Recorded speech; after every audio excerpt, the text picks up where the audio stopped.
of business every way. Taking care of business. It's on my... Good afternoon, Colorado House District 64.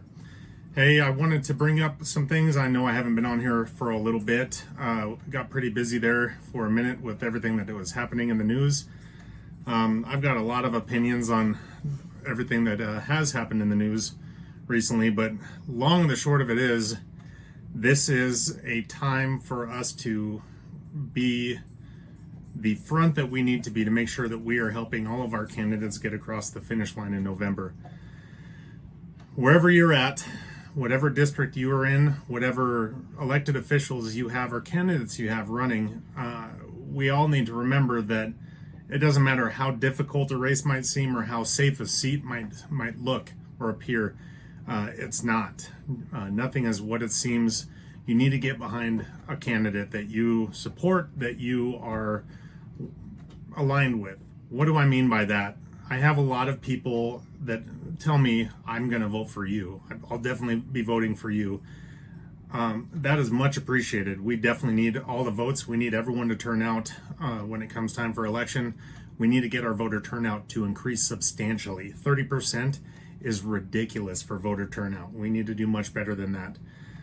But it goes beyond voting. It goes beyond the election. It goes beyond our civic duty. I think it comes to an inherent responsibility for all of us to work together to make sure that we are helping our candidates get across the finish line in November.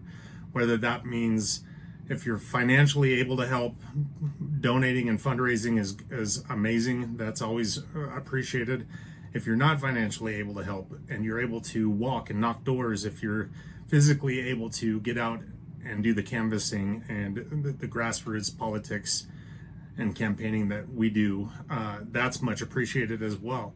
If you're not physically able to get out with us, donating your time and energy for phone calls, for emails, for gathering information, whatever you can do, everything helps. Every dollar helps, every minute, every phone call, every voice heard, every ear that you reach with who you're standing behind and why. It's all important. So get behind those candidates, myself included. I greatly appreciate it.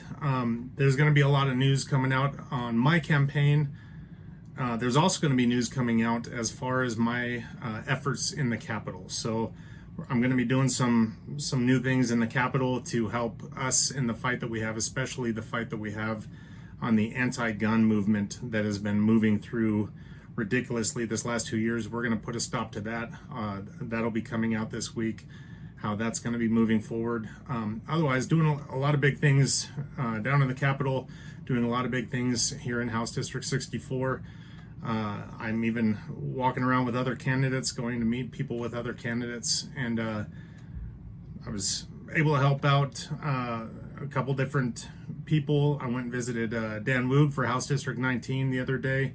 I'm going to be doing what I can with him. I've maxed out with PAC money for different candidates. That's another way you can help, is by contributing to a political action committee. PAC, I have one, the Constitutional Conservation PAC. Feel free to get in on that. Let me know if you would like to donate to that. It's a different max than it is for donating to a campaign. And let me know where you'd like it to go. But otherwise, we need to help our candidates. We need to get behind them. We need to push this through, and we need to make every effort to shut down the leftist extremism that we've been having in this last couple of years in our state. Colorado definitely isn't what it used to be.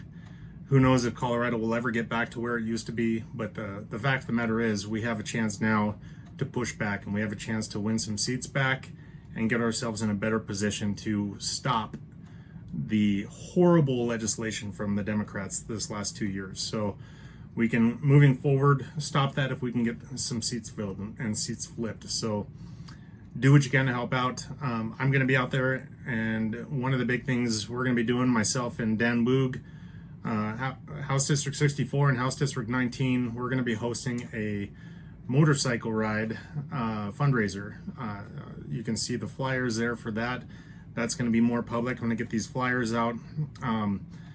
It's going to be $30 for a rider and $20 for a passenger. That's going to include your breakfast on that day, Labor Day. and it's going to be a good ride. A nice short ride. We'll be able to get around both House districts, and we'll also have a nice little lunch stop where we finish everything up and talk about what we're going to be doing moving forward, and hopefully get some more supporters out there. But definitely, if you ride a motorcycle or you don't, you can ride in your car just the same and follow us down. We always need a safe place to go if weather or an emergency hits. So all are welcome. Any registrants, please register and help out House District 64's campaign and House District 19's campaign for myself and Dan Woog. Otherwise, I'm going to see you guys out there. Have a great rest of your week, and I'll be getting back on these regularly. So thanks again, and have a great rest of your Monday. Taking care of business every day.